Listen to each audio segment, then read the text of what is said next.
Bienvenue à tous en direct sur Public Sénat. Voici les titres du 22h ce soir. Un pays peut-il faire faillite? Et si oui, avec quelles conséquences? Tandis qu'un éventuel défaut de paiement de la Grèce est de moins en moins tabou, malgré les nombreuses déclarations volontaristes des politiques, nous verrons ce soir à quoi peut aboutir ce sombre scénario. Soupçonné d'avoir abrégé la vie de 7 patients âgés, l'urgentiste de Bayonne, Nicolas Bonnemaison, a été laissé en liberté, mais sous contrôle judiciaire. L'affaire relance le débat sur l'euthanasie et l'UMP s'empare de ce sujet tout en estimant que la loi Leonetti de 2005 est satisfaisante. Notre invité, il a porté cette loi, Jean Leonetti, aujourd'hui ministre en charge des Affaires européennes.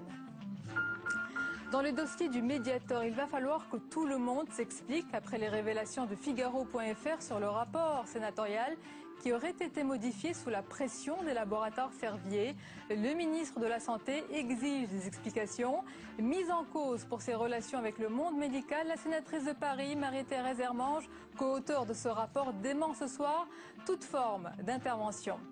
Et puis la suite des allégations de Robert Bourgi. Le parquet de Paris ouvre une enquête préliminaire après les accusations de versement occulte contre Jacques Chirac, Dominique de Villepin ou encore Jean-Marie Le Pen. Bonsoir et merci d'être en notre compagnie ce soir. L'occasion était trop belle et Ségolène Royal n'a pas manqué ce soir de saisir la balle au vol après l'annonce du président Sarkozy sur la mise en place d'un encadrement militaire pour jeunes délinquants. La candidate aux primaires socialistes qui revendique la paternité de cette mesure a moqué les revirements du chef de l'État, Fabrice Cunet. À Solferino, le message est passé. Pas de réaction au discours de Nicolas Sarkozy sur les prisons.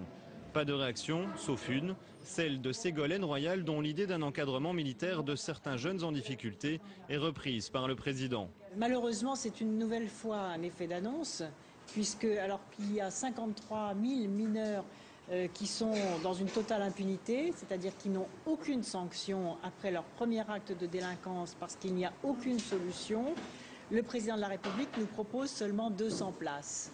Peu de réactions politiques, mais une levée de boucliers pour les professionnels du monde carcéral, qui renvoie la candidate et le président dos à dos. Le service citoyen a déjà existé, mais vite abandonné pour absence de résultats. À chaque fois, c'est toujours des périodes un peu cycliques dans ce type d'annonces et de mesures qui ne sont pas nouvelles, mais qui n'ont pas prouvé leur efficience. La seule efficience en la prise en charge des mineurs en difficulté, c'est l'éducation. C'est l'éducation avec des moyens, une palette de moyens et de solutions alternatives et du temps. Du temps, c'est probablement ce qu'il manque à Nicolas Sarkozy à quelques mois des présidentielles. Son annonce de 30 000 places supplémentaires dans les établissements pénitentiaires sera par exemple effective, mais en 2017. François Fillon, présent aux côtés de Chantal Jouanneau, le Premier ministre a assisté en début de soirée à une réunion au siège de l'UMP en vue des sénatoriales pour soutenir la liste menée par la ministre des Sports confrontée à la liste dissidente de Pierre Charon. On va écouter la réaction sur ce sujet de Jean-François Copé. Avec François Fillon et toute notre équipe de la Fédération de Paris, la mobilisation totale autour de la liste que nous soutenons, qui est la liste conduite par Chantal Jouanneau, avec à ses côtés des colistiers qui ont toute notre confiance. Donc c'est la raison pour laquelle, alors que nous nous approchons de l'élection sénatoriale et qu'il est capital de l'emporter à Paris, mais aussi dans toute la France, pour cette haute assemblée qu'est le Sénat, il est indispensable qu'on soit mobilisé. Voilà. L'urgentiste bayonnais Nicolas Bonnemaison, soupçonné d'avoir abrégé la vie d'au moins 7 patients âgés, a été laissé en liberté, mais sous contrôle judiciaire. Le docteur n'en a donc pas fini avec la justice. Il va devoir expliquer son geste, mais le bureau du Conseil national de l'ordre des médecins ne compte pas en rester là. Il devrait formellement porter plainte demain. Les détails avec Julie Hulin. Libre. Un mois après sa mise en examen, la Cour d'appel de Pau a ordonné ce matin le maintien en liberté sous contrôle judiciaire du docteur Bonnemaison. L'urgentiste, soupçonné d'euthanasie sur 4, puis sur 7 patients, entre avril et août 2011, est soulagé. C'est un soulagement, mais je vais avoir à m'expliquer maintenant. Donc ça va être un long parcours, je vais m'expliquer et c'est ça qui me tient à cœur. Son contrôle judiciaire prévoit l'interdiction d'exercer la médecine, de prendre contact avec des membres de son ancien service ou avec les familles. Des familles et des infirmiers présents en nombre ce matin pour le soutenir. Il n'a pas fait ça à la légère et ce n'est que dans un cadre très particulier qu'il a agi pour soulager les gens, uniquement. Et en rapport avec la famille, d'ailleurs, aucune famille n'a porté plainte. Tout comme les familles, l'Ordre des médecins des Pyrénées-Atlantiques a refusé de porter plainte. Mais le bureau du Conseil national de l'Ordre des médecins en a décidé autrement. Il devrait formellement porter plainte mercredi dans cette affaire. L'UMP a lui décidé de s'attaquer au sujet en organisant aujourd'hui une réunion à son siège. Aucune nouvelle législation n'est envisagée. Et l'invité politique du 22h ce soir, c'est le ministre en charge des Affaires européennes, Jean Leonetti. Bonsoir. Bienvenue à vous. Alors dans un instant, nous allons parler de la situation grecque et de la zone euro. Mais d'abord sur ce sujet sensible, la fin de vie, l'euthanasie, que vous connaissez bien puisque vous avez été rapporteur de la loi qui porte votre nom, Leonetti. L'urgentiste Bonnemaison que l'on vient de voir, il a donc été remis en liberté. Il a toujours affirmé avoir agi pour abréger les souffrances de ses patients. Est-ce que cette décision est logique de remise en liberté ? Oui, parce qu'il n'y a aucune raison de garder incarcéré quelqu'un qui est mis en examen, mais qui pour autant ne fait pas courir à qui que ce soit un risque. Et dès l'instant où il n'a pas d'exercice médical, je ne vois pas pourquoi on le laisserait incarcéré. Par ailleurs, rappelons une chose simple, hein, ça ne relance pas le débat sur l'euthanasie. L'euthanasie, c'est quoi? C'est à la demande d'un malade qui souffre, un médecin lui donne la mort.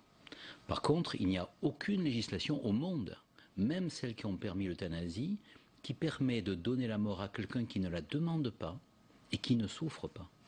Et donc j'appelle l'attention sur l'idée que la loi actuelle, c'est une loi qui dit pas d'abandon et pas de souffrance, qu'on peut calmer la souffrance s'il y a une souffrance, et que cette souffrance, en étant calmée, on peut utiliser des médicaments même s'ils raccourcissent la vie. Pour autant, on ne donne pas la mort. Or, ce que j'ai cru comprendre, c'est que les médicaments qui avaient été utilisés, le curare en particulier, sont des médicaments qui donnent la mort, qui ne soulagent pas. Active. C'est de l'euthanasie. Il n'y a pas d'active, de passive, il y a l'euthanasie. Et puis, il y a l'accompagnement des patients. Accompagner un patient, c'est lui dire « je t'abandonnerai pas, je te laisserai pas souffrir ».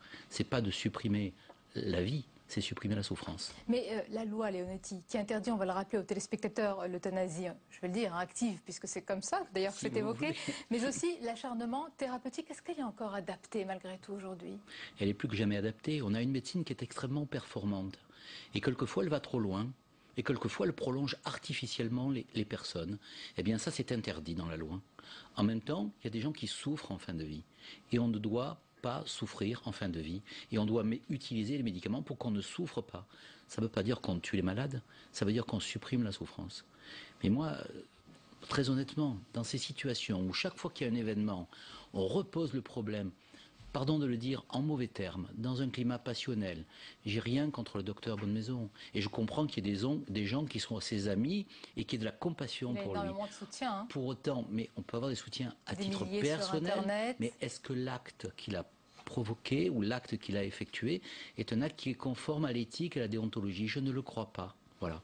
Et donc, il me semble qu'il faut un grand débat, parce qu'un débat, c'est pas uniquement pour oui ou non faut-il légaliser l'euthanasie. Mais un grand débat sur quoi, Jean Leonetti? Un grand débat sur la fragilité, sur la personne âgée, sur le fait que la médecine, qui est devenue trop technique quelquefois et pas assez humaine, amène des gens. Est-ce que c'est normal qu'on aille mourir dans une urgence à un hôpital lorsqu'on a 90 ans?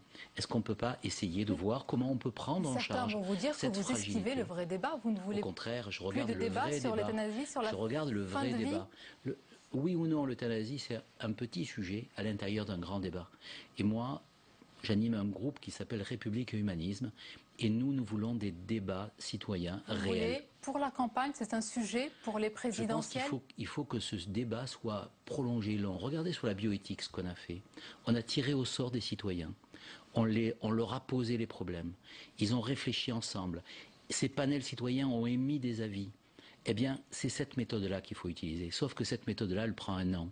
Et donc, si on commence le débat aujourd'hui, eh bien, on le verra s'interrompre au moment des présidentielles, dans un climat qui peut être passionnel. Mais les téléspectateurs qui nous regardent, ils ont envie de savoir aussi ce que chaque candidat pense de ce sujet qui nous concerne tous. Alors, pourquoi les priver de ce sujet dans le débat? Moi, je pense que si j'étais candidat, je dirais qu'on a une loi qui a été votée à l'unanimité. Que malheureusement, elle est encore insuffisamment pratiquée, la preuve, et insuffisamment connue. Si le docteur Ben Maison avait envie de supprimer la souffrance, il avait tous les moyens pour le faire.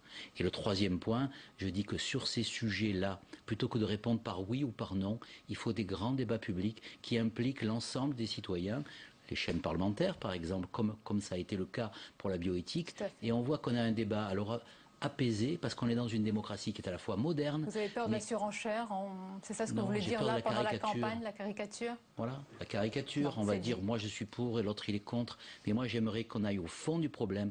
Personne ne peut dire que la fin de vie, c'est pas un problème complexe et c'est pas un problème personnel. Et ceux qui disent je sais et c'est facile, c'est ceux qui comprennent rien. Alors, Jean Leonetti, autre sujet, autre actualité qui vous concerne également, bien sûr, en tant que ministre des Affaires européennes, c'est la Grèce et toutes les questions autour du destin de ce pays dans la zone euro. Le rappel des faits d'abord avec Margot Aubriot, ensuite retour sur ce plateau. Le destin de la Grèce tient désormais à un fil. S'il ne reçoit pas très vite la prochaine tranche de 8 milliards d'euros, le pays sera à court de liquidités en octobre. La Grèce en faillite, c'est le scénario du pire qui se profile. Les marchés s'affolent, alors les dirigeants européens tentent coûte que coûte de rassurer. C'est aujourd'hui la chancelière allemande qui l'affirme, l'Europe n'abandonnera pas la Grèce. Nous travaillons avec tous les moyens à notre disposition afin que cela n'arrive pas. Nous devons éviter tout processus incontrôlé dans la zone euro. Les marchés continuent, eux, à douter de la capacité des pays européens à se mettre d'accord pour financer un plan de sauvetage. Toute forme d'incertitude est un facteur de volatilité pour les marchés. S'il y a des décisions majeures qui sont adoptées à un niveau collectif et avec un engagement collectif pour respecter ces engagements, automatiquement, ça va rassurer les marchés. Alors le monde entier est au chevet de la Grèce. Demain, une réunion d'urgence est prévue au FMI. Au programme aussi une téléconférence cruciale entre le Premier ministre grec, Georges Papandréou, Nicolas Sarkozy et Angela Merkel. L'objectif, mettre en œuvre au plus vite la dernière tranche d'aide et maintenir la Grèce sous perfusion.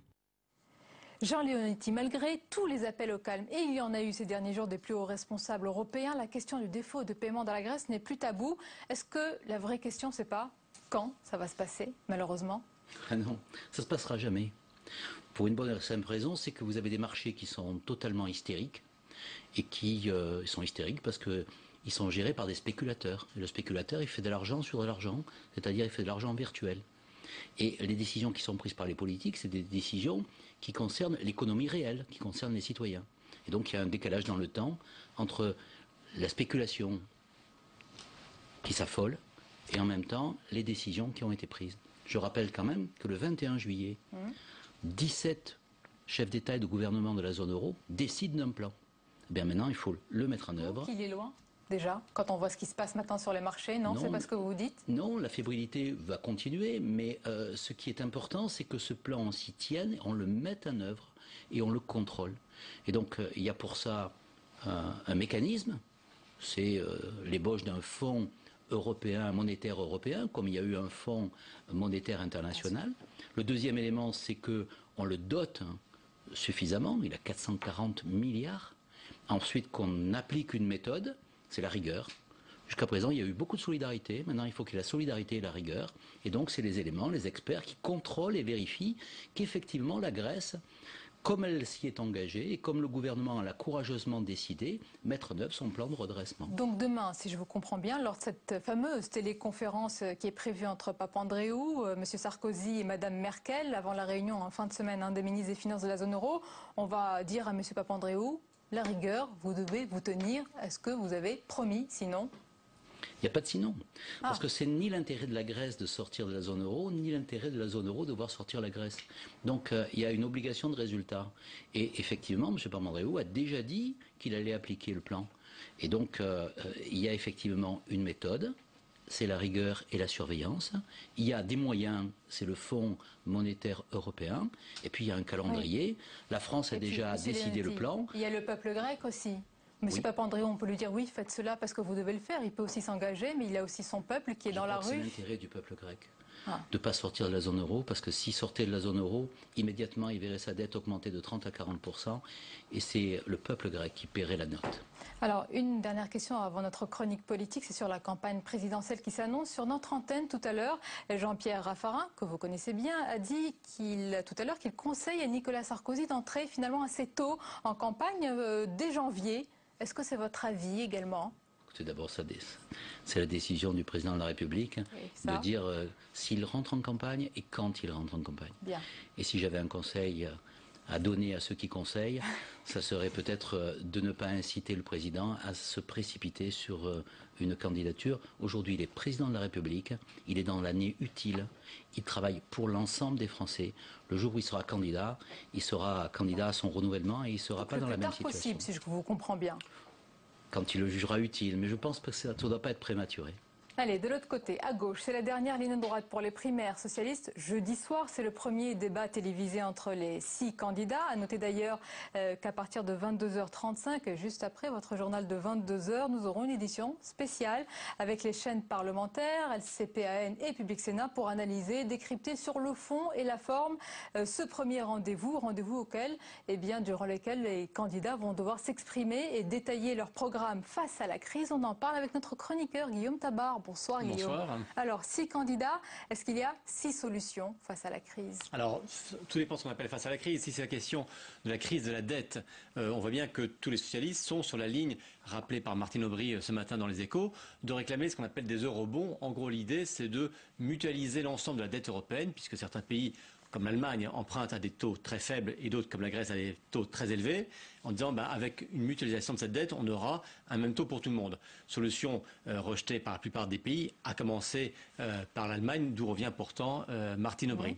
Ensuite, il y a une autre question, et Jean Leonetti a employé le mot de rigueur, et là pour le coup on voit un vrai clivage parmi les candidats socialistes, mais avec un retournement assez imprévu finalement entre Martine Aubry et François Hollande. Jusqu'à présent, à quoi on assistait? À Martine Aubry qui défendait le projet socialiste, avec notamment la mesure phare des 300 000 emplois jeunes. Et puis on avait François Hollande qui peaufinait un profil de socialiste gestionnaire, rigoureux, réaliste, et qui mettait en garde contre le coût d'une telle mesure, en raison notamment de leur impact sur les finances publiques. Et puis on a vu, là, cette fois-ci, François Hollande proposer non seulement de mettre un terme au gel des effectifs de la fonction publique, mais de proposer l'embauche de 70 000 fonctionnaires supplémentaires dans l'éducation nationale. Et là, qu'est-ce qui se passe? C'est Laurent Fabius, donc le principal soutien de Martine Aubry, qui lui a fait la leçon en disant que, vu l'état des finances publiques, il ne serait pas réaliste et pas sérieux de dire aux enseignants, on va recruter 70 000 enseignants de plus. Donc ce sera intéressant, il sera l'un des tests du débat de demain soir, de voir finalement cette course à la rigueur engagée entre l'ensemble des candidats socialistes. Vous pensez que François Hollande a perdu un petit peu, parce qu'il reste le favori des sondages, un petit peu en crédibilité sur ce terrain-là? C'est finalement toute l'ambiguïté des primaires, parce que de quoi il s'agit? À la fois de désigner celui qui sera le candidat à l'élection présidentielle devant tous les Français, mais aussi, et préalablement, celui qui séduira les militants socialistes, même s'il s'agit d'une primaire ouverte. Et là, on voit bien comment François Hollande, qui bénéficie dans l'opinion d'une avance incontestable et même de plus en plus importante sur Martine Aubry, a voulu envoyer un signal envers le noyau de l'électorat socialiste, notamment les enseignants. Mais je pense qu'il a pris un risque considérable, qui est celui de brouiller l'image de cohérence qui était sa marque de fabrique jusqu'à présent. Jean Leonetti, vous allez suivre ce débat? Oui, c'est intéressant. C'est surtout intéressant de voir comment les socialistes vont régler leur crise à eux. Je ne suis pas sûr que ça finisse pas par une faillite, parce que effectivement, écartelés entre la séduction de leur électorat et en même temps la crédibilité des propositions, ils sont dans une situation où ils oscillent tantôt vers la démagogie, tantôt vers le réalisme. Et en fait, comme ils n'arrivent pas à dire que les solutions qui sont proposées par la France aujourd'hui, la règle d'or, la convergence économique européenne, qui est admise par tous les socialistes européens, bien, ils essaient de trouver une façon de se démarquer. Et puis ensuite, quand ils arrivent dans la deuxième phase qui consiste à dire, eh bien oui, on a un triple A, ça veut dire que la France, la signature de la France, elle est valable et que tout le monde considère que la France est crédible sur le plan financier. Mais quand ils arrivent là, ils disent, oui, mais ça c'est au prix d'une rigueur, de la retraite à 62 ans. Vous n'êtes pas écartelé, on l'a vu sur la rigueur, sur les mesures, vous étiez tous d'accord. D'une même voix, vous avez demandé les mêmes. La rigueur, c'est l'intérêt des peuples.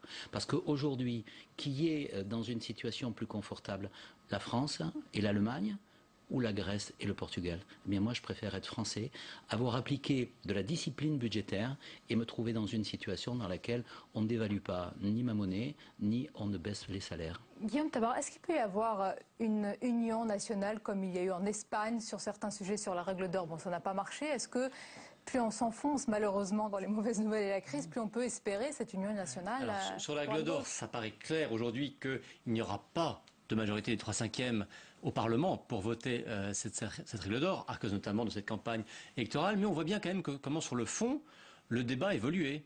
Puisque François Hollande d'abord a dit que sur le principe il était partisan d'une loi pluriannuelle visant un retour à l'équilibre des finances publiques.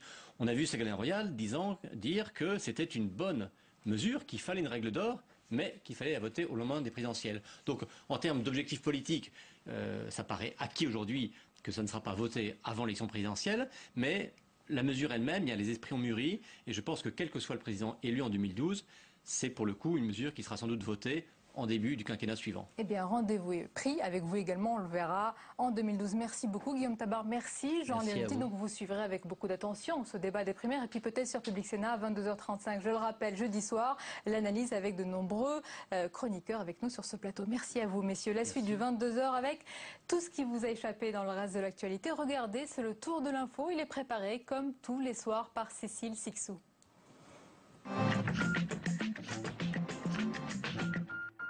J'ai fait changer pas mal de choses. Dans un entretien téléphonique rapporté par le Figaro.fr, le professeur Griselli, qui travaille pour les laboratoires Servier, se vante auprès d'un dirigeant d'avoir influencé la sénatrice Marie-Thérèse Hermange, auteure d'un rapport sur le Mediator.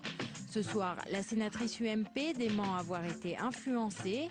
François Autain, qui a présidé la commission, dénonce une opération clandestine. Et ce qui est totalement scandaleux en l'occurrence, c'est que la personne qu'elle a contactée est une personne qui a des liens d'intérêt avec le laboratoire Servier. Elle a eu tort, elle n'aurait pas dû faire ça, ou tout au moins elle n'aurait pas dû le faire en cachette, clandestinement, parce que ça prouve que elle, comment dirais-je, elle avait quelque chose à cacher, je ne sais pas quoi, je ne sais pas ce qu'elle avait à cacher malheureusement. Moi, je sais. A-t-il, comme il l'affirme, remis des sommes d'argent en provenance de dirigeants africains à Jacques Chirac, Dominique de Villepin et Jean-Marie Le Pen? Le parquet de Paris ouvre une enquête pour entendre Robert Bourgi. L'ancien monsieur Afrique de l'Élysée affirmait qu'hier n'avoir reçu aucune preuve des accusations qu'il a lancées sur le financement occulte des partis politiques. Voici le Petit Livre Rouge, édition 2011. Le Front de Gauche sort demain son programme à la présidentielle en librairie. Son prix, 2 €. L'ouvrage du candidat Jean-Luc Mélenchon et de ses alliés, titré « L'humain d'abord », rassemble les mesures des différents partis du Front de Gauche. Parmi elles, un SMIC à 1 700 €, l'instauration d'un salaire maximum et des quotas de 5% de contrats précaires dans les entreprises. Il va falloir expliquer. Si plus d'un Français sur deux sont intéressés par la primaire socialiste, près de 30% trouvent l'exercice compliqué, selon un sondage publié par Libération aujourd'hui. Pour ceux qui voudraient savoir où voter, il existe un site présenté ce matin par Harlem Désir.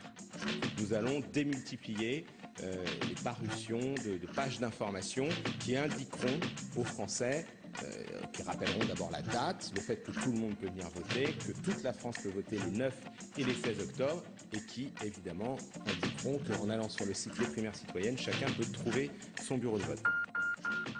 Cécilia, le comeback. Cécilia Attias, l'ex-épouse de Nicolas Sarkozy, a ouvert un blog le week-end dernier. Après 3 ans de silence, l'ancienne première dame de France prend la plume pour répondre à ceux qui l'ont soutenue et questionnée. Son blog, elle le dédie à la France et ses ressortissants. Cécilia, dans son nouveau costume de blogueuse, n'est pas sans rappeler Anne Sinclair. Selon le JDD, son blog serait une rampe de lancement pour se présenter aux législatives de 2012.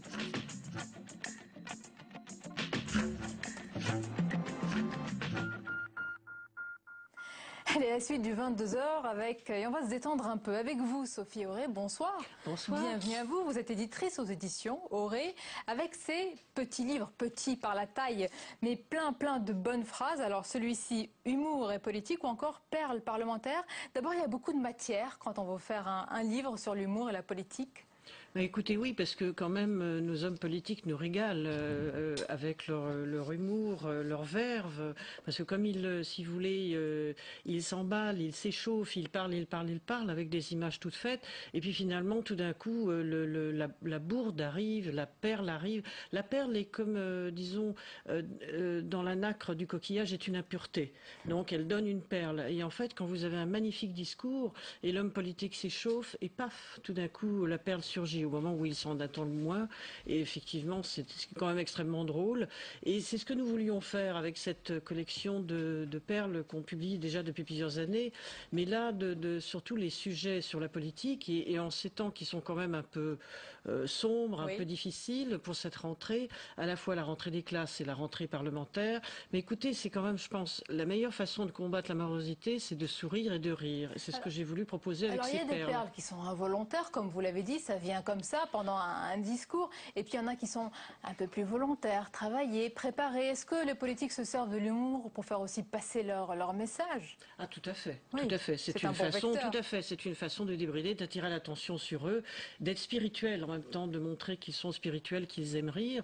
Et c'est ce qu'avait dit justement Laurent Fabius quand il avait eu le prix justement cette année en 2011, en disant Mitterrand est aujourd'hui adulé, mais il a été l'homme le plus détesté de France, ce qui laisse pas mal d'espoir pour beaucoup d'entre nous, ce qui est quand même particulièrement spirituel. Et vous aviez aussi celle de Bertrand Delanoë en 2009 en disant que le vrai changement au PS, ce serait de gagner.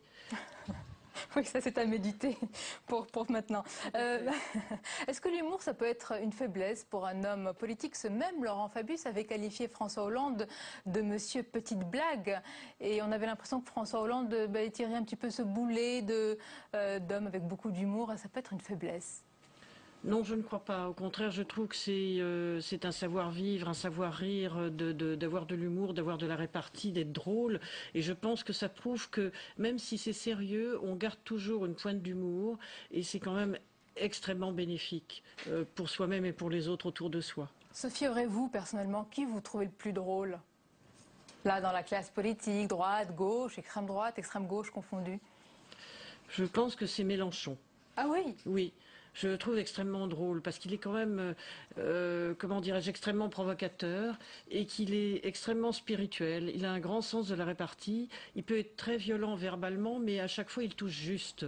Donc moi je trouve qu'il est drôle au sens, je ne dirais pas, je ne veux pas me moquer. Ah non, parce qu'il ne va pas bien le prendre. Non, il va il y a pas du beaucoup tout bien le prendre. mais... Et je ne voulais pas du tout dire ça. D'ailleurs, ses livres ne cherchent pas à se moquer, c'est à rire ou à sourire. Mais disons qu'il est spirituel, il a de la verve. Voilà, c'est dit, le message est passé. Monsieur Mélenchon, vous avez de la verve, humour et politique, perles parlementaires et puis toute une série que vous nous avez présentée avec la rentrée des classes. Vous nous l'avez dit, beaucoup à lire aux éditions Auré. Merci beaucoup, Sophie Auré, d'avoir été notre invitée ce soir. C'est la fin de ce journal. Je vous en rappelle le principal titre dans le dossier du Mediator. Cette phrase, ce soir, il va falloir que tout le monde s'explique après les révélations de Figaro.fr sur le rapport sénatorial qui aurait été modifié sous la pression des laboratoires Servier. Le ministre de la Santé exige des explications. Merci beaucoup de nous avoir suivi. Tout de suite votre émission politique avec un autre homme politique qui a beaucoup d'humour, c'est Jean-Pierre Raffarin et ses fameuses raffarinades à suivre tout de suite dans l'émission Preuve par 3.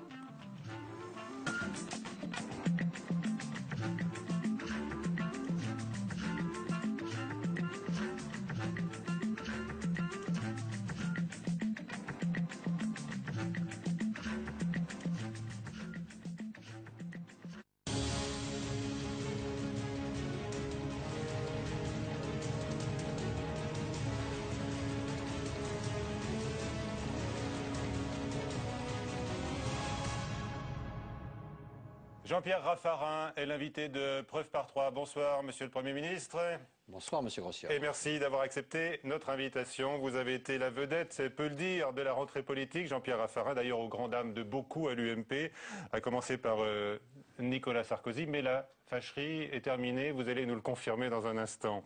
Au cours de cette émission, bien sûr, nous aborderons toutes les grandes questions, les grands sujets de l'actualité. Il ne manque pas. Frédéric Dumoulin de l'AFP notre partenaire pour ce rendez-vous de Public Sénat, vous interrogera sur votre positionnement politique exact. Et puis ce sera le tour de Perrine Tarnaud de Public Sénat. D'abord donc ce rabibochage avec le chef de l'État, il semble complet. Vous êtes d'ailleurs revenu ce mardi au petit déjeuner de la majorité, mais est-ce que ce rabibochage sera durable ? Je le pense. Si vous voulez, très clairement, il y a eu une incompréhension. Je pense qu'il y avait un texte gouvernemental qui a été fait rapidement, qui n'a pas eu les étapes de la concertation qu'il aurait dû avoir. Il y a eu un peu de précipitation. On a corrigé par l'action parlementaire. Tout ceci a fait beaucoup d'agitation parce qu'il y a eu des mots malheureux. Irresponsable, dans la bouche du chef de l'État vous concernant. Je suis quelqu'un qui a eu des responsabilités d'État. Je mesure bien qu'il y a d'autres sujets et donc je ne veux pas filer la métaphore. Je me suis exprimé, je me suis même rebellé parce que je veux le respect dans notre République. Mais au fond, la page est tournée, la situation est apaisée, les choses sont clarifiées. Très bien, je vous ai interrogé sur un rabibochage durable. Vous m'avez dit, je le pense, vous n'êtes pas convaincu. Écoutez, la vie politique fait que les bonnes relations, c'est un travail quotidien. Et donc, j'ai vraiment, avec le président de la République, eu une explication approfondie. Vous avez défini des règles entre vous ? J'ai confiance dans les conclusions de cet entretien, qui a été un entretien profond et politiquement responsable. Bien, alors après votre refus sur l'alourdissement de la fiscalité, on le rappelle, sur les parcs à thème, vous êtes prêt éventuellement à faire entendre votre voix sur d'autres sujets, même à mener d'autres combats ? Bien sûr, ce que je souhaite, oui, bien sûr, je souhaite être entendu comme tous les parlementaires, on a des choses à dire. Je suis quelqu'un qui veut à la fois être libre et loyal. Donc je souhaite qu'il y ait une concertation dans la majorité. Je souhaite que nous soyons associés à un certain nombre de décisions. Le président, le Premier ministre le souhaitent aussi. Donc je pense qu'il y a là une volonté de part et d'autre d'approfondir le dialogue. Et c'est utile. On va traverser des périodes difficiles. Pour cela, il faut le faire avec un esprit de concertation, mais aussi un esprit de responsabilité. On ne vous réduira pas au silence ? Eh bien, certainement pas, mais d'autre part, on ne me réduira pas non plus à l'irresponsabilité. Je suis responsable et je le montre dans mes votes, je le montre dans mes comportements de parlementaire, mais je pense que, comme tous les parlementaires, nous devons être écoutés et quelquefois entendus. Vous n'avez rien dit sur la taxation accrue, cette fois des mutuelles. Est-ce que la santé est moins importante que les parcs à thème ? Je pense que moi j'ai réagi, si vous voulez, sur une question de comportement dans la majorité, sur la concertation. Il se trouve que le parc à thème était un sujet sur lequel j'étais engagé parce que les territoires font beaucoup d'efforts. Il y a la santé des Français. La santé des Français est un sujet très important. Des engagements ont été pris par le gouvernement dans le cadre de la prochaine loi de finances. Il fallait trouver ces 12 milliards. Je pense que le gouvernement a fait une équation qui peut être discutable, mais il fallait afficher ces 12 milliards. Donc c'est pour ça que j'ai voté ce texte. Donc je comprends qu'il y a sur les mutuelles et sur d'autres sujets des difficultés. Nous en discuterons dans le cadre de la loi de finances. Des oppositions de votre part ? Non, pas d'opposition, parce qu'il est clair que je pense bien qu'il ne peut pas y avoir des économies de 12 milliards sans qu'il y ait des difficultés. Et donc il faut assumer. Si vous voulez, sur l'affaire des mutuelles, je comprends qu'on a pu avoir une incitation